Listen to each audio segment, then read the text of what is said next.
And good evening and welcome to City Focus. I'm Marty Olsen, your host. And tonight, post-election, I was hoping we were going to have a celebratory program, but I think it'll be more of a strict analysis on what may have transpired at the local level, national level. And to discuss things with me is my friend and yours, Tony D'Angelo. Tony, welcome in. Marty, it's a pleasure. Thank you for inviting me. I always enjoy having Tony in. We always have I think, a very lively discussion on the topics of the day. And as we are almost 24 hours past the closing of polls yesterday, how you feeling? Weird. out of whatever SAT words I would have learned along the way, I feel weird. We were discussing, and this is the thing that I really, well, I might as well just come out and say it. If you take New Jersey, which to me, Jack Ciattarelli ran probably the best campaign I've seen in decades. He was clear, he was concise. He said, on day one, I'm going to get rid of sanctuary cities. On day two, I'm going to refund the police. On day three, we're going to start to lower property taxes. And like, I was in my discussion group on Twitter, and we're like, could his brother come here? You know, and we were discussing this. So, you know, we're having dinner. The man loses, like what, 55 to 42 or whatever it was, and it's like. And you have had campaigns in Connecticut, which have been false starts, goofy, idiotic. I'm here, I'm there, I'm over. It's like, what does this mean? We're going to do it this way. What color flag do I fly? Ned's going to Nashville, and you end up at 52 to 47. And it's like, I'm just trying to say, what matters? Does any of this matter? And I guess maybe. Are the conservatives still alive? Do they exist? Or have we completely had the passing parade of where everything has changed, and the stimulus that like you might relate to, or I might relate to, or some of the people like that listen to the Lee Elsey show, you know, or are, you know, bored enough to follow me, might. None of that matters. We're looking at a different kind of thing today, and I know one thing. There's never going to be, if you're going to speak in terms of party, there's never going to be the world that we all want to see happen again. It's over. The question is, how do you relate to the new world and bring in those things that are good and decent and right, rather than, you know, let's hate Jews, let's overtax them, let's have Sharia law, and. That's the question that needs to be answered. My opinion. Yeah. Well, you bring up Jersey to open up, and coming up through this election cycle, and I watch a lot of Fox News, I readily admit, and they had that race as well as the gubernatorial race in Virginia. Close. Both relatively close. Right. And both candidates, Republican candidates, got shellacked. Oh, yeah. 12, 13 points each. And how could they be so far off? I mean, it does, and we discussed this over dinner, I mean, it kind of reminds me a bit of the 2nd Congressional District that we both live in here in Connecticut, that Courtney seems to have a 20-point window that he lives in. And he wins 60 to 40 no matter who the GOP puts up. And I know Mike France probably would find take umbrage with that, but he certainly was not cracking 45%, or he was getting in under into single digits in his prior 2 elections. Well, and is that not the fundamental issue? Like, I talk to young people, may surprise some, and they tell me their frustration is they're in hopeless debt. Their employment, if you could call it that, is sporadic at best. I mean, they're in the economic capital of the world, being Connecticut, where there's not a diverse bank of opportunities for young people. So they're underemployed in really dead-end jobs, or jobs, not the kind of jobs where you could own a home and start a family and start living on your own. And it's like, what's in it for me? And I say to myself, well, the Mondami message, I'm probably going to mispronounce that man's name for as long as he's here, and I hope not long, but the Mondami message is, the government's going to lift all that. We're going to keep your rent down. We're going to provide your transit. We will provide your food. Trust us. We will make things affordable and easy for you. And that becomes so, whatever you want to call it, attractive to many people, saying, well, hey, listen, the rich guy got his, why can't I have mine? And they buy into that. Now, the other thing is, if you are a Republican, which I am not a registered Republican, but if you have conservative Judeo-Christian beliefs, which I unabashedly do, how do you reach that young person to say, look, what you're really entering into here, kid, not knowing much, is this cycle of dependency where, the government will feed you, but yes, the government will decide what you eat until the day that they take the food away. The government will keep you in housing, but yet if you want better housing, you won't be able to attain it, because even if you're able to economically, which is a total limited at best proposition, that house won't be able, or you won't be able to get that unless you somehow get into this hierarchy or dependency. And that kind of stuff goes on in a state like Connecticut in very, shall we say, pockets. This happened to me for years. One of the reasons I moved out of the area I was because anytime, me and my first wife, bad grammar, please accept, went to put a deposit on a house, if we could get the money together, Yale already purchased it for somebody. It's that type of a thing. They matter, you don't. So it's like, how do you, and I think you do it by saying, okay, we're going to make these economics work for young people. We're going to make it palatable and easier for you to have a family.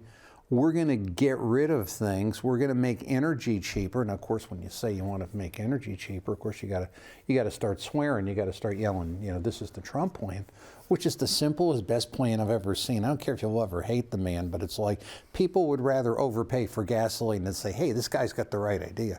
And it just absolutely, positively floors me. But that all said, it's like and then show people they want to put you in this Mondami world, Marty. They want to put you in enslavement. They want you to be a forever minion, and they want you to be happy to be a minion and to remove everything, because this, quote unquote, will be affordable. But when you look, we're talking about this Tuesday, Lee Elsey show, which is, when you look at that word affordability, all that really is in their minds is equity turned inside out. Affordability will be decided from the marketplace if you let the market play. But it's just. Well, this is where I think sorry. It kind of shifted into New York City, but will a 4-year term of communism, and I yeah, that's what it is. Is this going to shed some light on communism here in the States and the effects and its failures? enough so that folks will say, we've had enough. We tried it and we didn't like it.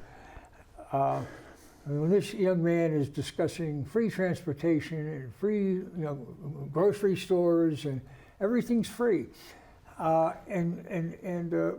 when things are in that vein, it creates shortages, and you don't get what you want, and it's really, and it's been proven over and over and over again. It's not like this is a brand spanking new concept and it needs to be tested. Well, yeah, and there's a lot of, how could I put it, particularly younger women who have been taught that being the kinder, softer side of socialism, and socialism is good, and that guy who's aggressive, not physically aggressive and not hurtful towards the girl, but who wants to do things and be things and build things and study and things like that. He's not whom you want to get involved with. You want to get involved with somebody who is kind-hearted and gentle and who has a, how could I put it, a worldview of non-aggressiveness, and if you see really the male, shall we say, instinct and influence is an important part in society, because that is the instinct and influence that drives new people to come on the earth. It's the instinct that causes businesses to be built, families to be created, things to be purchased, and when you take that away, what you're left with is, overtaxation and underperformance. And a very long answer to your very short question. Are they going to be dissatisfied? Well, if they're sitting around when they're like 25, 26, 28, 30, and there ain't any men that are out there because we're not manufacturing, I hate to use that term, but I think it's apt, manufacturing men anymore. Yeah, I think they will get bugged. And I think that when parents are brought into schools, and even if the parents aren't, shall I say, rock-ribbed conservative, but I don't want my girl playing with boys. I don't want them to see a male teacher in a dress. I don't want them to learn about, for lack of a better term, LGBTQ theology, if that's what you want to call it. I want them to be educated, and they can't get educated because this whole social thing is taking its way out of education. Yeah, I think it'll flip back. The question is, will it flip back in 4 years? I hope so. Well, I hope so. I mean, we will see. But I mean, it's like, the clarion call, for instance, for not necessarily free housing, but affordable housing, of which is, what does that mean? Right. I mean, I spent 20 years in construction, and the cost of a 2x4 is the cost of a 2x4. And the same people who are calling for affordable housing are calling for a livable wage, of which, what is that? I mean, if $20 an hour is good, $50 an hour must be better. Except if you're the guy paying... $100 must be better than that. Yeah, except if you're the guy paying $50 for $20 an hour work or less. Yeah, I agree with you.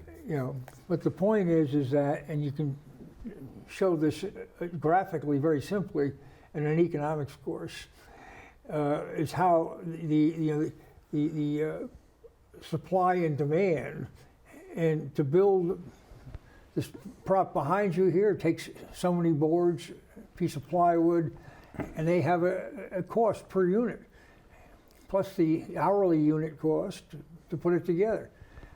And where do you make that any less or more affordable than what you have? It needs to be subsidized by somebody, meaning us, the government, would be right in cash outlays, taxes, credits, but there's a subsidy someplace. tax Well, incentives. And then, you know, the operative question then becomes, where does the subsidy come from? It doesn't get manufactured out of thin air. And there's this prevailing attitude, which is, well, so-and-so just doesn't pay enough in taxes. We're going to make them pay more. Oh, and they won't move. They will not move. I mean, how many have left? How many, you know, really entrepreneurs, job creators, people who are capable of bringing good things to society, completely left Connecticut? Why would they stay? You know, it's a non-functioning government. It is overly bureaucratic. It is the worship of the administrative state on the sides of both parties, basically. It is the acceptance of corruption.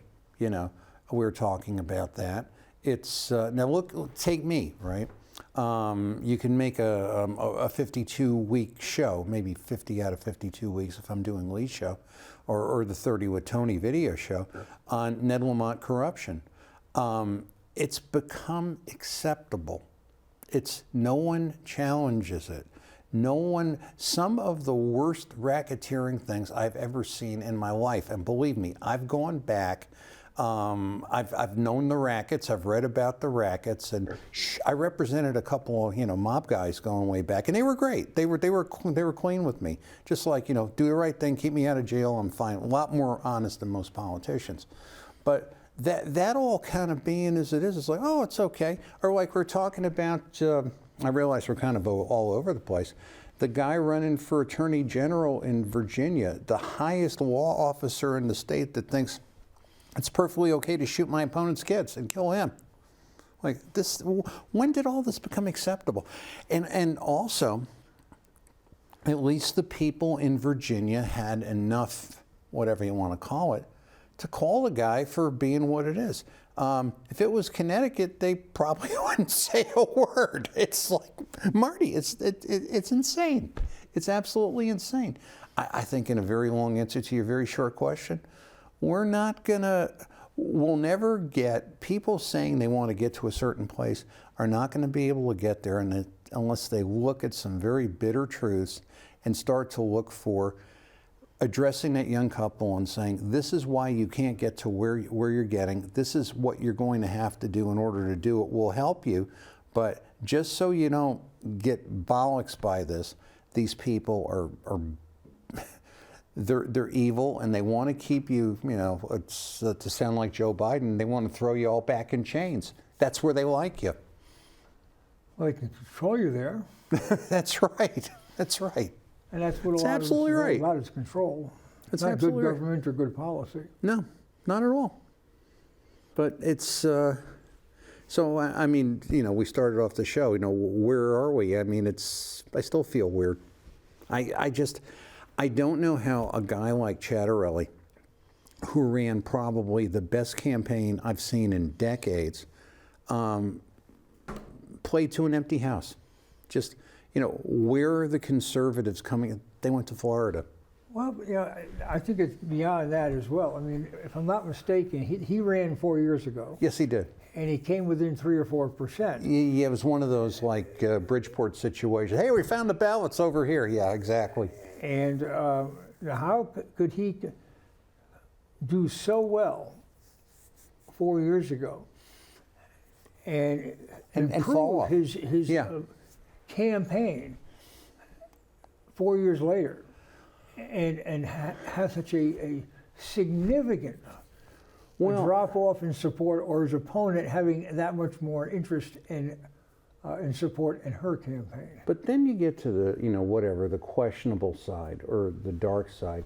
On the way down here, actually, as I came down earlier, Dana Lash was saying that he had 300,000 more votes than Chris Christie did when Chris Christie won. And it's like, New Jersey is not people are not running into New Jersey other than the people who are there getting there for whatever kind of reason and I think that demographic is, well, You come here, we somehow legitimize you, we give you A, B, C, D, and E, and you vote for F. And I think a lot of it is that. But I'm like saying to myself, if you wanted to fix something, this guy's got the right idea as far as what's there. What does it matter if your mindset is, well, I will vote on whoever gives me the biggest handout? No. I think I read a lot of things about fraud. I think anybody looking at the fact that and say that our elections are 100% legit or substantially legit, I've got my questions about that. I think the only way you can really win something today is really by having much more votes than you can possibly try to fix. I mean, I think 2024 proved that from 2000 in the presidential race. I mean, it's like, what happened to the millions of people? I don't know. They just vanished. They're showing up in some places, but they're not in others. Too big to rig. I mean, going back to 2020. I mean, I know that when I went to bed that evening, that Trump was ahead by about like this much. Mm-hmm. About 1 o'clock in the morning, and then I wake up 6:30, and he's behind overnight. To me, I had a hard time computing that. Well, I think anybody looking at the fact of saying, how dare you say 2020 was stolen? I mean, in the city of Detroit, you had more votes than voters. They couldn't. The Republican spotters were trying to get into the precinct to check the count. Wouldn't let them in. Convention Hall in Philadelphia, they took the. I guess there's the actual exposition space, and there's panel lighting or panel windows, and they put brown paper over that. I mean, it's okay if you say, oh, that's just this or that's just that. Or in Atlanta, they're bringing in things with a roller suitcase, and I'm like, it's to say it's only one thing, and how dare you, and you're a conspiracy theorist is one thing, but for this to be happening in all these places, and I mean, the biggest mistake ever was to quote unquote open up the door for absentee ballot, because you knew where this was headed apparently, but our political leaders did not feel that way, and there's a lot of Republicans that voted for that, and I was screaming about that because that's the biggest mistake that ever happened, because it was going to be abused, because they'll smile at you, they'll smile in your face, or they'll slap you in the back with one hand and they'll pick your pocket with the other, and that's what happened. Anyway, that's a big long answer to a lot of different questions. Well, it's good for food for thought. Mm-hmm. I mean, I was the moderator at one of the polling places in New London yesterday. So I was down at the Nathan Hill School from, roughly 5:15 until I didn't get out. I got home about 9 o'clock. I mean, for a long day. But nobody was complaining when they were asked to provide an identification to vote. And why there are some other areas where folks get very nervous about that. I just don't get it. The need for an identification is pervasive. It's in almost everything we do. Well, when I went in Pomfret, because my understanding, I could be wrong, that you do not need to produce a valid ID to vote in Connecticut. You can self-identify. That's I could be wrong. But I asked the question to the poll spotter, and she said, no, that's a state law. You must produce it. I said, well, I willingly produce it. But you can only imagine how many votes are getting there and people aren't identifying. Or maybe they go through and then if they self-identify, they identify as somebody else going through. I mean, was that a factor in this election? I don't know. I don't think so. I don't think so. Yeah. I don't think so. I know Wayne Allen Root was saying, this is the fraud and the cheating and all that. I think there's more, how could I put it? There's more substance than speculation there. That it was a referendum on the dissatisfaction of people, the economy, the cost of things. Of course, you lower the cost of things if you reduce taxes, reduce bureaucracy, and get some real energy policy. But they don't like that because that eliminates a lot of the influence of government, and government doesn't like to be anything more or less important than what they are. So true. Folks, you're watching City Focus, and if you'd like to participate or contribute to the program, we welcome you. There's a phone number on the screen. Give us a call, 860-445-7499. And we'd welcome your contributions about the election, whether you're happy or disappointed, where there's room for improvement. Are we moving into a more hardened electoral society? I mean, where communities such as New London will just never, ever, ever break out into even a quasi two-party system, or we just moved into, I think, our third consecutive Democratic sweep, which will make for at least 6 years in a row with absolutely no diversity of thought, which I find to be a rather frightening thought. I would agree. But ask yourself something.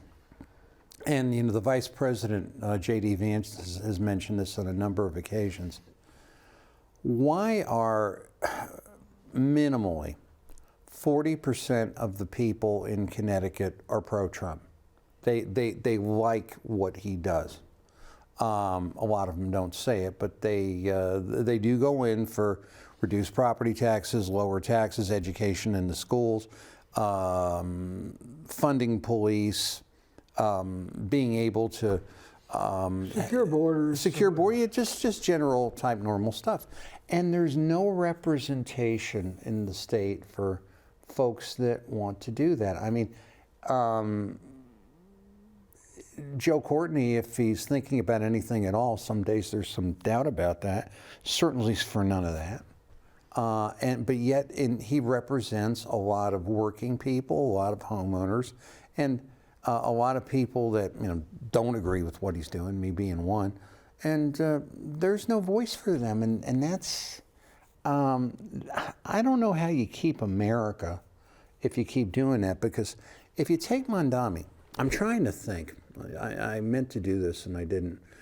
I think wasn't the last time I substituted for Lee, it was the time before. And it was right after the debate. It was the three-man debate, the first three-man debate in New York City, Sliwa, Cuomo, Mondami. And it was a four-man debate. There was a couple others, minor candidates. There's Brad Lander, who was the controller under de Blasio, who was like a total bozzo commie. Hated Cuomo. That's how far to the left this guy was. And I said, I came in the next day and I started to talk about Mondami. People are like, Mon who? Mon that? Mon what? Nobody knew who this guy was, and this is like 4 months ago. And several of the callers did, because our callers are at the top of the scale. But what they did, Marty, was they skillfully weaved this guy, and for lack of a better term, wormed him to a place to being at the top. And now he's mayor of New York City. He's 34 years old. He's never had a real job. He's got nothing but socialist theory, and this billion-dollar enterprise of hundreds of thousands of employees, or whatever it is, that are working in the city, and the logistics, and the traffic, and the educational system. And it's also, through the years, even so, has had a big tourist market. Here it is, kid. Go to it.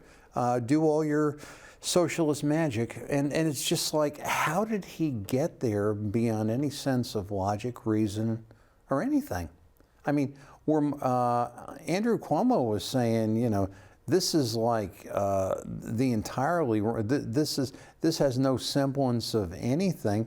Even that type of a, whatever you want to call it, a untrustworthy Democrat politician, obsoleted him. So it's like these people are very, very clever, and I think that people like to say, "Oh, well, you know, we don't want to appear as ugly and mean, and we don't want to get into that." I mean, they don't care. They just as soon, you know, kill you and look at you. They never ever stop working. They're very good at going to young people on campuses and engaging them and talking to them, and that's what I think. That's what I know really terrified them about Charlie Kirk, and that's what they do. And Republicans have really been. They did better when Donald Trump got reelected, but they really have been largely behind the eight ball on that whole thing. You can't run this like it's 1995. But that's my thought. But yeah, that's my thought. Very good. Boy, I think I took a little bit of a quick power nap here. Lost my train of thought. We were talking about the kids, you know, the Democratic Socialists being able to reach young people, and Yep. Republicans haven't done such a great job of that. And I think a large part of that is they haven't articulated the message what they need to. It appeared 2 years ago, or was it last? It was last year, when Trump ran. He appealed to young people. He did a very good job. Did a very good job. And many other constituencies that you don't normally look at as being favorable to the Republican Party. And I think that begs the question, and it plays into what you just said, and that is, where is the Republican Party going to go when Trump is not on the ticket? Please complete your thought. Well, that's my question. Where are they going to, I mean, is the Republican Party Trump? Or is it a party that he is a part of? If they're smart, they start to get J.D. Vance out more. He seems to relate very well to young people, and he does. He's very balanced. He has a rare gift. Number one, he's a bright man, and believe me, there's not a lot of bright people these days in politics, sadly. And he is able, if you give him a concept, to discuss it and make his listener, even if his listener doesn't agree with him, feel valuable and valued and bringing what's there. You have to build off of that model at the top, but then you've got to have people who are reaching people, like, you know, in the streets. Maybe not my genre, but, you know, those younger, and saying, you'll never break out of this financial mess under socialism. Giving you something is only going to cost you more in the end. You know, let's fix that. Yep. Okay. Good evening. You're on the air. Yes, this is Larry in London. Hi, Larry. Tony. Yes, sir. Yeah, hi. Hi. I just got a question, not exactly what you're talking about, but I still have a question. Right now, there's 70 cents a gallon tax on every gallon of gasoline you buy. Right. So you get 15 gallons, you got to pay $10 of that goes for taxes. Now, when you're forced to buy an electric car, you won't be paying that $10 on your gas tank anymore. So where is the money going to come from to rebuild all the roads? Would you know? Do you want my very scientific answer to that? They never, ever even thought about it, Larry, when they got so involved in the thing of climate change will kill us all, and we better do everything we can to stop climate change. We'll worry about revenue later. You know, we won't deal with that. But right now, we've got to get all the gas-powered cars off the road because they're going to kill us. So I don't think, you know, I think if you take our state, I keep getting it wrong, Department of Energy and Environmental Protection and the people that run it, and they have no sense of having any sort of a balanced energy policy. It's let's make every car electric. Whatever the revenue shortfall is, well, let's just raise income taxes to make up to it. Larry, I think to your question, I don't think they ever answered the question, or if they did, they dismissed it.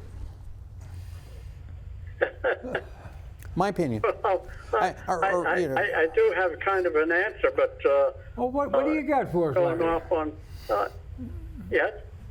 What do you think's I'm the answer? sure your answer's better than mine. Well, my answer is this. They're talking about data centers, and they want to build one close to Millstone because they say they have to be close to the power source because it uses so much electricity. Right. It uses a lot of electricity. It makes a lot of heat, so they need a lot of water to cool it. Now, people that buy electric cars, well, I say we're going to be forced. Now, when you go to, say, for coffee, or you go to the store, or you go to visit your kids down the street, whatever, any place you go in town, even though you do not go through a toll station, now this data center, I believe, is going to keep track of your electric car and every month send you a bill for how many miles your car actually moved. So I believe that is where they are going to get the billions and billions of dollars for the road repair. Now, what do you think of that? I think that's a distinct possibility. And the other thing is, if you want to get into the whatever you want to call it, not wanting to sound conspiratorial, but yet I think this is where they would like to go. Whenever, and this happens all the time when I talk about, you know, politicians wanting to control social media and wanting to control AI because they're the people that are most injured. I shouldn't use the word injured, but they are the people that are most taken to task by either social media or AI. Let's just say, and I don't know if you are involved on social media, but some of the discussions could get very spirited.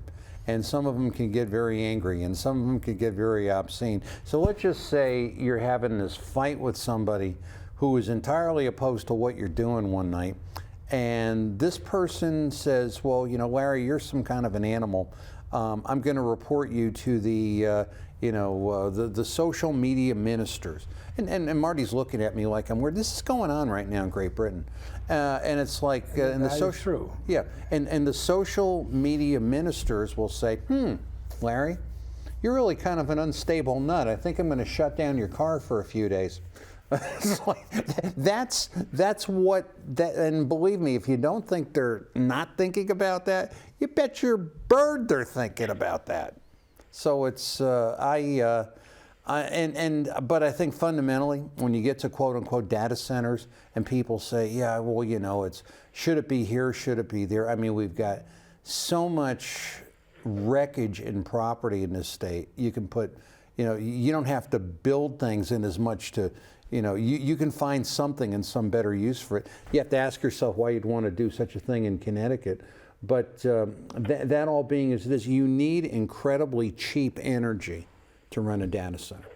You need, you know, you're not going to do it on wind power. You're going to need real juice, be it fossil, be it something. You've got to nuclear. And so whenever they come to you, Larry, and they say, oh, you know, you need to, you know, we're going to have data centers and we're going to have clean energy. It's sort of like saying you're going to have an ice cream cone and you're going to leave the whipped cream. It doesn't work that way. And that's where I get angry. But as I told you, your points are a lot more valid than mine would be. Well, that's something I've been wondering about. Yeah. And I never do get an answer with all of the different politicians I call. All I can do is leave a message, and they never answer the calls. I don't even know if they ever got the message or not.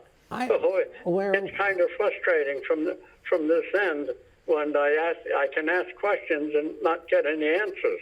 Not every single one, but so many of them just don't. Put it this way: the elevator doesn't get that far up. They just don't. They've never really thought of the question that you've asked here tonight. How do we replace the tax revenue?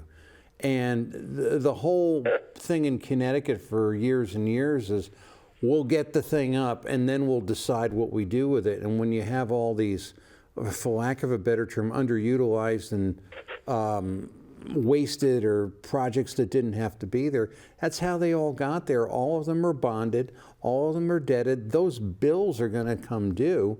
My friend Bob Swick writes every week about the deficits in Connecticut, which are bulbously in the billions of dollars, albeit unascertainable.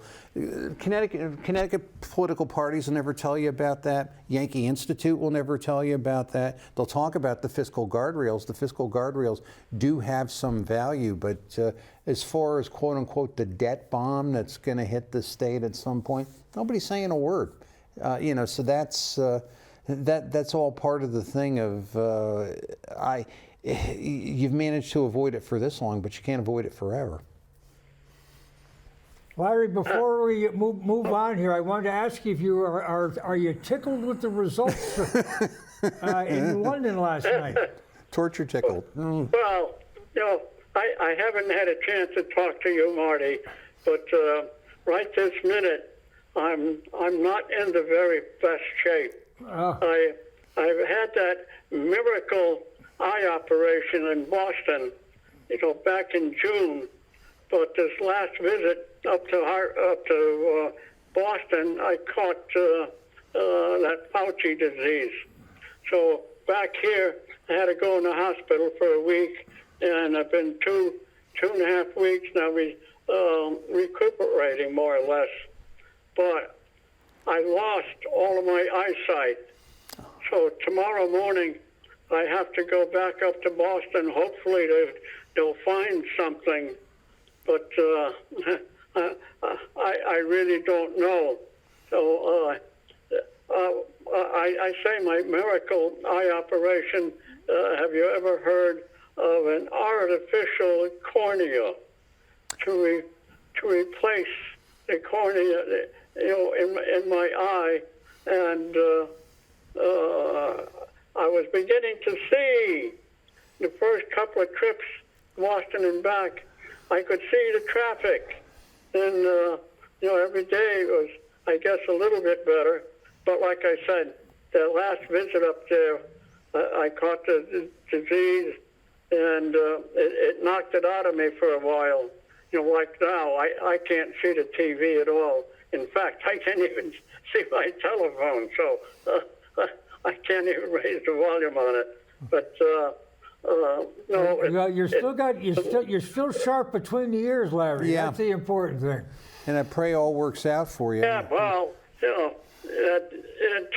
Tony mentioned something about this global climate change and everything. I still would like to have him come and visit sometime, and we yap about that one for 2 or 3 days. That's for sure. I think that's how long it would take to get through it. All right, I won't hold you up anymore. Oh, it's okay. So, Thank you for calling, Larry. Have a good show. I like it so far, and keep coming back. Ask him to come back again. Well, okay? It's very nice of you. Thank you. Larry, Tony's on speed dial, so we'll get him back. Thank you. Okay. All right. Night, Good night. Bye now. Yeah. Bye. Yeah, he's a good guy. Yeah, he's always loyal, but that's. I mean, these are the things that when all of this happens, like it's going to be, oh, what a surprise, and it's not a surprise. It's not a surprise. You know, it's when, well, like for example, this is how many times we've been told in the state, oh, we have a surplus, and the surplus is because of Ned and Ned's good management. And it's like, well, we now have a government shutdown. Well, we've got to reach into the surplus and do what the government isn't doing. Well, what do you mean there's a surplus? It's like, you know, we got to figure out where to get the money. You know, they will tell you things that don't exist. Or the thing is, what does exist? Do we have a surplus or not? Do we? Well, let's just, for conversation's sake, certainly assume we do. I mean, the millions of people watching I've is got just an economics background. Yes. You know, in economics, a lot of things work on assumptions, not necessarily facts. You assume this, then that. Right. So let's assume that we have a surplus. How about giving some of that back to the people who gave it to you, namely taxpayers? They would like to get that back. That would be very nice. But that's usually not under consideration. No, it isn't. And I think the only person to do that was George Bush, the second George Bush, handed back rebate checks, and that was that was a very happy thing that became, well, actually after 9/11/01, the government, the entire world became unhappy. But yeah, it would be a very nice thing to do. Be a very nice thing. I don't. Connecticut has never approached things that way. Connecticut's idea, and this is not a Democrat thing. It's not a Republican thing. It's just about everybody. You fix a problem situation by setting up a program, setting up people, hiring people, building another government legacy that will consume tax dollars for something that's not really a fix, but quote unquote is addressing the problem. And it just, it doesn't, you know, the solution for things is always either to have a program or not to look at federal law, but we'll have our own thing and it's going to work a whole lot better. And it's not just Democrats to do this stuff, but that's the way government operates. Government wants more government to fix the bad government that government created, and it has been that way in this state my entire life, regardless of who's been the governor, regardless of who's been in power.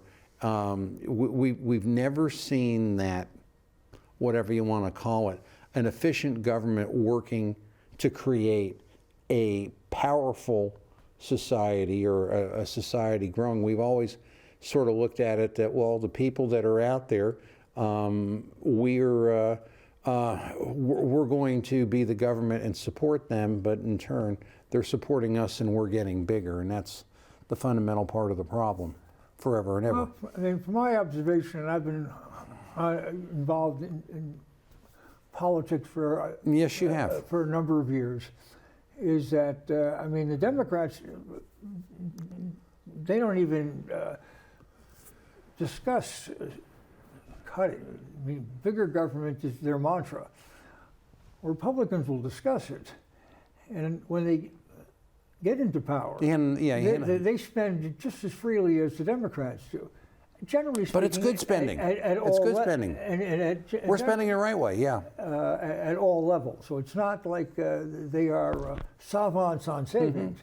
I mean, what happened to Doge? Well, yeah, and that was, honestly, truthfully, that's, I like a lot of what Donald Trump does. I feel much more secure with Donald Trump as president than Joe Biden. I cringe when I say President Joe Biden and what they did with that man to make him act like he was a president. It just got more and more ridiculous by the day. But I must admit, Trump has, quote unquote, a management failure. Now, that does not mean you don't get things done, but it's his way of doing things, and he'll get off on something, and he'll let other things just not happen, and it's not. We suffer because of that. To your point, Doge, that should have gone right through. He should have managed the whole thing better.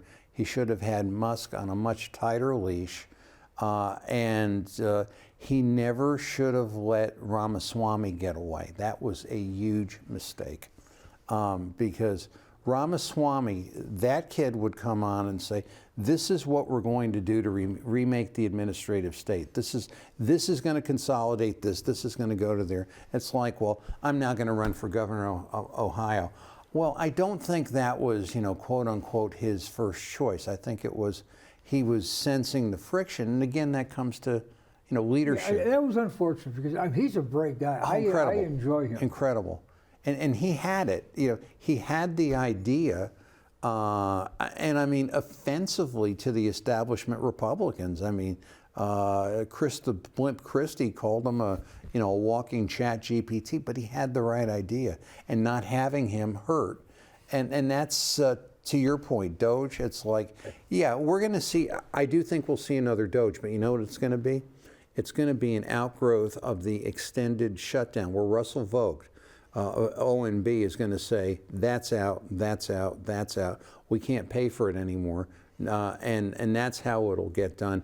It'll get done in a different way, but this time around I think it'll be done. But the fact of that not getting there when you needed to get there caused a lot of bad will. And it is one of the Trump failings that he really needs to do that better. He probably won't. He's doing better than he did. The people around him are better than much better than the first group he had. And no man's perfect. But I think in these elections, they needed to get out ahead of things, even though they were relatively minor elections as opposed to what's coming next year.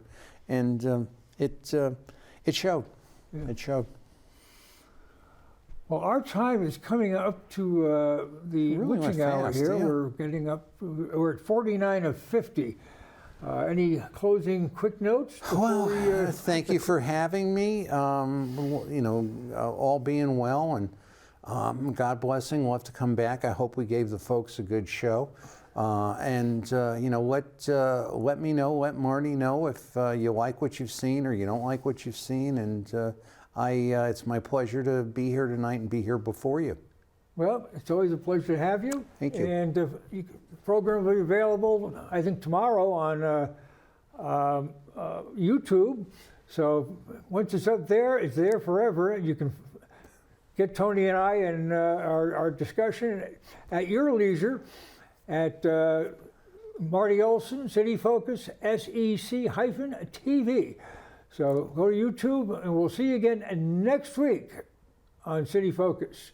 And good night. Good night, folks. Thank you.